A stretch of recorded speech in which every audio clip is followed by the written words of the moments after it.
What's up, everybody? John Hoover along with Ryan Chapman and Randall Sweet. We're at Big 12 Media Days where we learned a lot today about the 2023 college football season.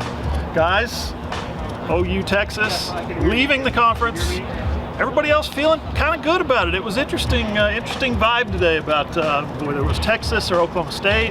Bedlam's going away. Everybody's kind of, even Commissioner Brett Yormark was talking nice about OU and Texas leaving. What did you figure out today? What do you take away from what Texas coach Steve Sarkisian had to say?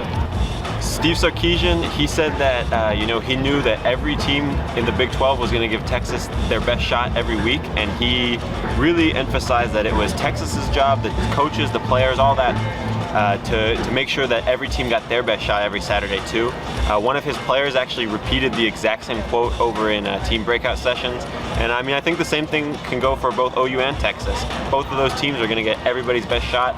Everybody wants to send those two out the door with a loss, and so Texas said it today, but I think it goes for both OU and Texas. They have to make sure that every team gets their best every weekend. Sark did not shy away from the being picked first in the conference for the first time, I think, since 2009, by the way, by the media. He didn't shy away from it. He did say, we'll see, but I like our team. I like our team's makeup. I like our team's maturity and leadership and quarterback and all those qualities that he likes about a good, strong team. They're going to have to unseat somebody first. They're going to have to unseat TCU, the best team in the conference last year. Not the conference champs, but at least the best team in the conference. Actually got the first playoff win last year in the college football playoff before getting gutted by Georgia. But TCU, they have a former Sooner quarterback. What do you think? Yeah, Chandler Morris actually, taking the way back machine, beat Max Duggan out in fall camp last year, started that game against Colorado, got injured, Duggan never looked back, and part of what Sonny Dykes talked about today, guys, about why Duggan was so good in that role, not just the maturity, not just what he brought on the field, but his leadership off the field. He coined Max Duggan a generational leader, and so those are kind of the shoes that a former Sooner and Chandler Morris is going to have to fill. We've seen the talent, think back a couple of years ago, absolutely shredding Dave Aranda's defense that was on their way to the 2021 Big 12 championship. Chandler Morris was the scalpel that took it to the Bears. He's got to fill that leadership role with the new offensive coordinator and Kendall Briles coming in. That's what Sonny Dykes said is on that coaching staff, though, to prepare Chandler Morris and the entire team to step up, fill those shoes of all those veteran players that TCU lost this past offseason. The Big 12 is going to be a lot of fun this year. It'll be a lot of fun to watch. A lot of coaches talked about the number of teams that have played in the championship game. The last 6 teams, I think Kalani Sitake from BYU was one of those coaches who mentioned, hey, this conference is wide open. Why can't we win it? But talking to Mike Gundy about one of the tenets of Big 12 football over the last 27 years, Bedlam football, we know it's gone. We've known now for 2 years that it's gone. We've talked about it a couple of times here already. We talked about it again today. Mike Gundy said, it's going away. Bedlam's going away because Oklahoma is leaving and going to the SEC. Yeah, Mike Gundy was really, really outspoken.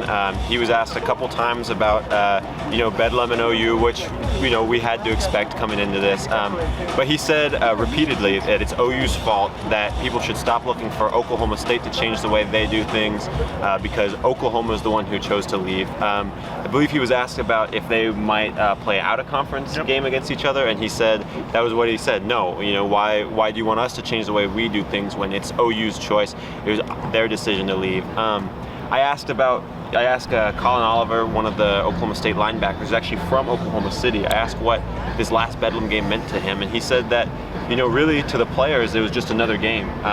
He said that, Braylon Presley said that, and so, to hear that from them saying that, to the fans, that rivalry was something that added a lot more than it did to the players. So that was really interesting to me, especially after Mike Gundy's comments. Yeah, Mike Gundy did a little flexing today. Someone else who did a little flexing is Brett Yormark, the new commissioner.